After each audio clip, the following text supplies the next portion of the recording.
Bonjour et bienvenue à l'église Jésus-Christ Roi des Nations pour ce nouveau résumé de culte du 6 juin 2021. Restons concentrés sur l'œuvre à laquelle Dieu nous a appelés. C'est ce que nous avons vu aujourd'hui au travers de certains passages comme celui de Luc au chapitre 13. Je vais lire à partir du verset 31. Ce même jour, quelques pharisiens vinrent dire à Jésus: Retire-toi d'ici et va-t'en, car Hérode veut te faire mourir.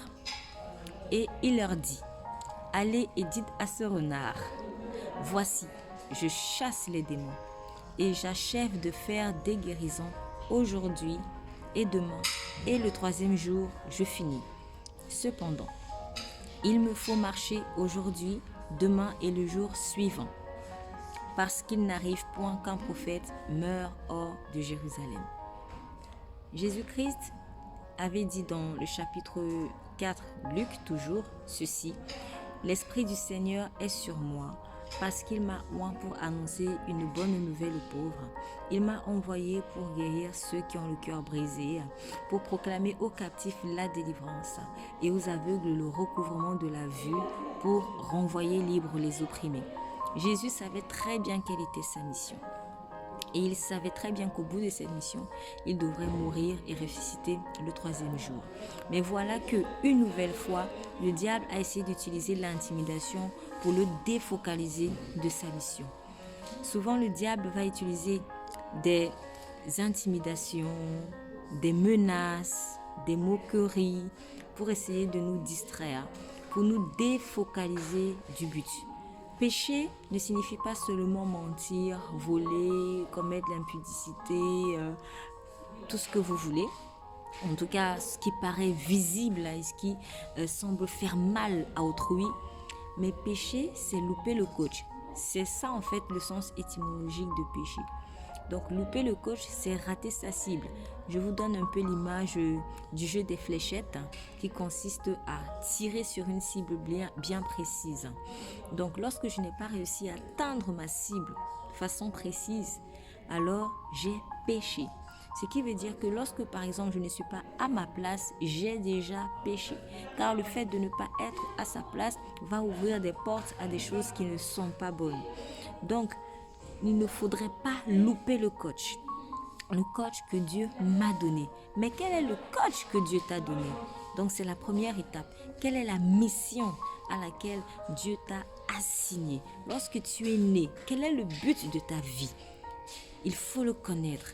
Et je vous renvoie à une autre exhortation que j'avais faite dont le thème est: Tu n'es pas né par hasard.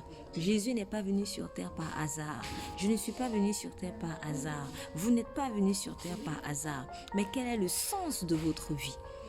Si je ne sais pas où je vais errer. D'où l'expression de âme errante. Sans Christ, nous allons errer.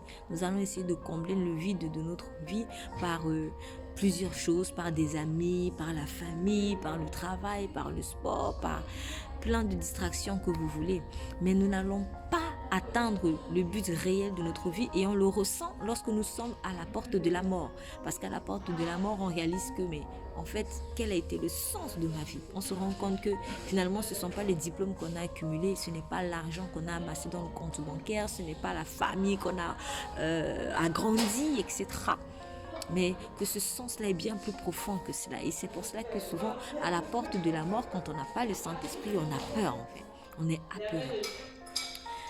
J'aimerais vraiment inviter quelqu'un ce matin à chercher la face de Dieu et lui demander: mais Seigneur, quel est le sens de ma vie? Pourquoi est-ce que tu m'as créé? Car si je sais quel est le sens de ma vie, quel est le but de ma vie, je ne pourrai pas me laisser distraire. L'ennemi essaiera toujours de vous éloigner en fait du but pour lequel Dieu vous a envoyé ici sur terre, sachant que lui, il a un but bien précis et il met tout un arsenal de choses pour vous détourner du but que Dieu vous a assigné. Et le but que Satan s'est donné, c'est de vous détruire, de vous voler et de vous égorger. Cher ami, trouve dans la présence de Dieu quel est le sens de ta vie. Tu n'existes pas pour rien. Tu n'existes pas juste pour travailler, métro, boulot, dodo, etc. Tu existes pour un but bien précis. Mais il faut que tu le connaisses, il faut que tu le saches. Et seul l'Esprit de Jésus-Christ peut te le révéler. En dehors de Jésus-Christ, tu vas toujours aider. Tu vas t'assigner des missions qui ne sont pas en réalité des vraies missions. La vraie mission, c'est celle que Dieu t'a donnée. Et cette mission, elle se trouve cachée en Jésus-Christ. C'est pour cela qu'il y a ce passage qui dit « Tout a été créé par lui et pour lui et en lui » en parlant de Jésus-Christ. Ça, Jésus-Christ peut te donner un véritable sens à la vie. Donc, il faudrait que tu le trouves dans sa présence. Il va te le révéler. Une fois que tu l'as trouvé, attention aux distractions. Attention à la peur. Ah, tu ne pourras pas y arriver. Tu es sûr que c'est Dieu qui t'a parlé? Ah, je pense pas, c'est trop compliqué. Il y a le coronavirus en ce moment. Et si, et ça, et si, et ça, et ça. Bref, tout un tas de raisons qu'on va te présenter pour t'empêcher d'atteindre le but de Dieu dans ta vie. Mais Dieu est le Dieu de l'impossible. S'il a dit, il va le faire. S'il le fait, c'est qu'il a dit. Donc, ce qu'il a dit dans ta vie, il va l'accomplir. Donc, il faut que tu sois courageux. Il faut que tu sois courageuse. Il faut que tu ne te laisses pas intimider par toutes ces personnes qui essayent de t'effrayer, qui elles-mêmes en réalité peut-être sont jalouses de ce que toi tu décides de te lever et de marcher dans ta destinée, parce que très souvent c'est ça en fait. Les mauvais conseils sont souvent animés d'un esprit d'envie ou de jalousie. En gros, moi j'ai échoué, il faut aussi qu'elle échoue. Moi j'ai échoué, il faut aussi qu'il échoue. Non, il ne faut pas te laisser distraire. Donc, attention aussi aux moqueries, à ces choses qui vont envoyer sur toi la honte. Christ a vaincu la honte à la croix. Donc, si tu sais que le Saint-Esprit t'a donné telle mission, ne regarde pas à ceux qui vont se moquer de toi. De toute manière, ira bien qui ira le dernier. Nous serons tous devant Dieu un jour.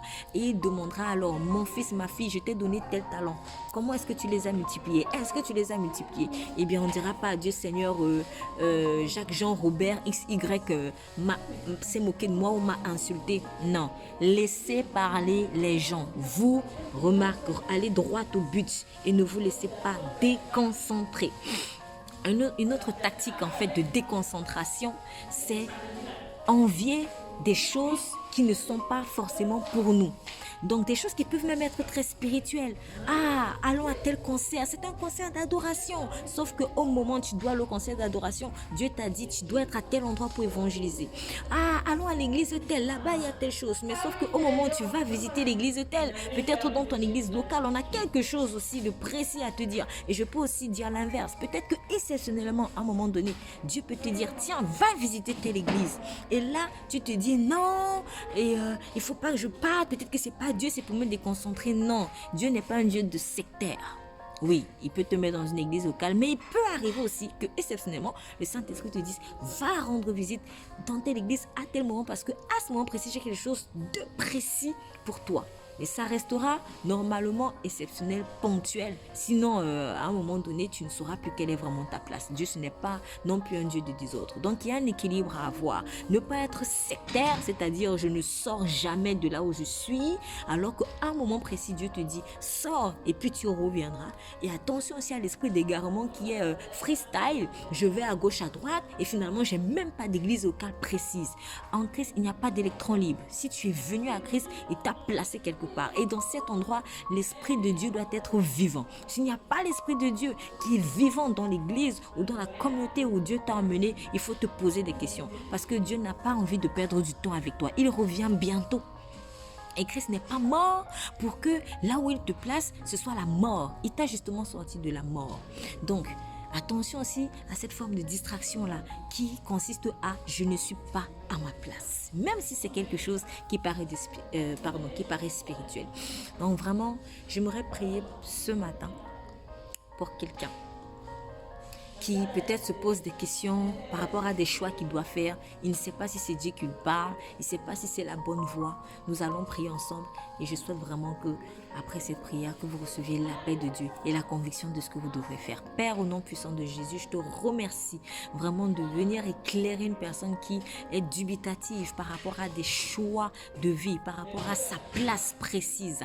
Quel que soit le domaine, Père, que ce soit dans le travail, que ce soit à l'église, que ce soit à l'école, que ce soit pour des des études, peu importe, que ce soit dans la famille, que ce soit même pour une question de mariage, Père, je prie afin que cette personne ne soit pas défocalisée, qu'elle reste concentrée sur l'œuvre, Père, que tu as mis dans son cœur, puisque tu as dit dans ta parole, celui qui se relâche dans son ouvrage est frère de celui qui détruit. Or, celui qui détruit, c'est le diable. Nous ne sommes pas appelés à être fils du diable, nous sommes fils de Dieu, du Dieu tout-puissant, dans le royaume duquel il y a un ordre, dans le royaume duquel il y a un but précis. Père, je prie afin que cette personne reçoive la vision que tu as pour elle, car elle n'est pas née par hasard, elle n'est pas née pour accompagner des gens sur terre, mais elle est née, Seigneur, pour accomplir quelque chose de puissant et pour lequel elle rendra compte, Seigneur. Je te prie également que ce soit ton amour qui motive cette personne, Seigneur, que ce ne soit pas un esprit de vantardise ou de matu vu ou de puissance pour la vaine gloire humaine. Je prie dans le nom puissant de ton Fils Jésus,